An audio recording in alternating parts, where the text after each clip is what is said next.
Aqui é Jackson, das aulas de português. Hoje eu trouxe um tema um pouco conhecido, eu acho que todo mundo que está assistindo essa aula já deve ter ouvido nesse tema, romantismo.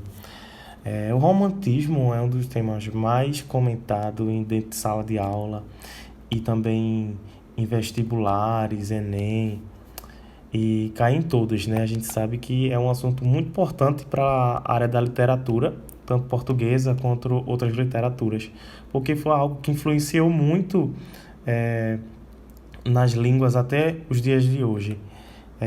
E para a gente começar o nosso debate, a gente pergunta logo de início o que foi esse movimento. Se esse movimento foi de forma estética ou ele quis apenas promover algo cultural.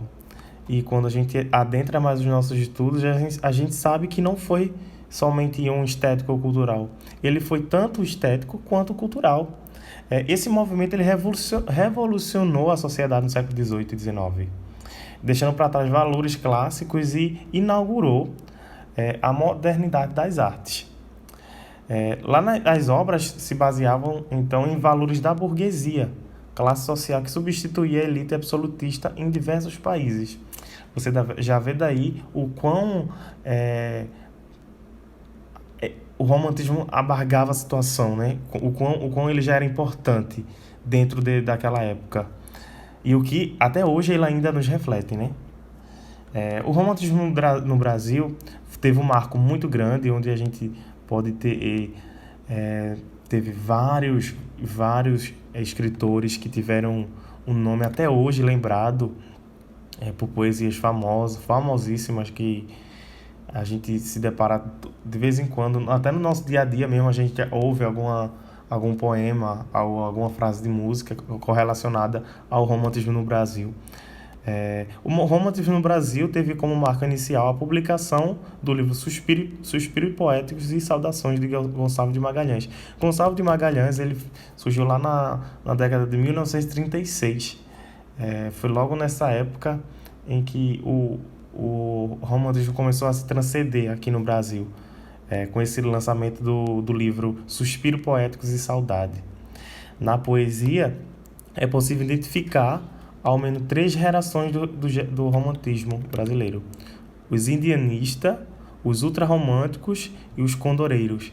Gente, se vocês forem aprofundar um pouco mais sobre cada geração dessa, vocês vão se abismar. Eu não vou adentrar um pouco muito sobre essas três gerações, porque senão vai acabar alargando muita aula. Mas dê uma olhada aí nessas três gerações em casa para vocês aprofundarem mais o conhecimento. Aproveitando que voltem lá naquela mesma plataforma onde eu já tinha falado antes, o Kahoot. Se escreve Kahoot. Pronto, escreve lá, pesquisem perguntas e respondam todas essas perguntas que são muito interessantes. Na prosa, José de Alencar foi o principal escritor. Gente, eu acho que todo mundo aqui já ouviu falar em José de Alencar, né? E nas suas obras, ele retratavam a sociedade brasileira em seus ambientes urbanos, rurais ou ainda mitológicos, como no caso dos romances Iracema e o Guarani, que buscam descrever o mito da criação do povo brasileiro enquanto mistura entre índio e europeu. Essa parte ainda já parte já do mitológica, ele já buscava mais esse meio, né?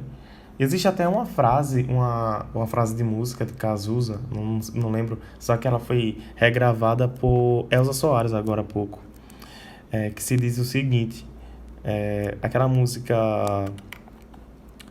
o passado é reflexo do futuro. Tipo, a gente anda, quanto mais o tempo passa, mais o tempo mais transcende para trás, né? Toda a realidade de antigamente a gente vê hoje.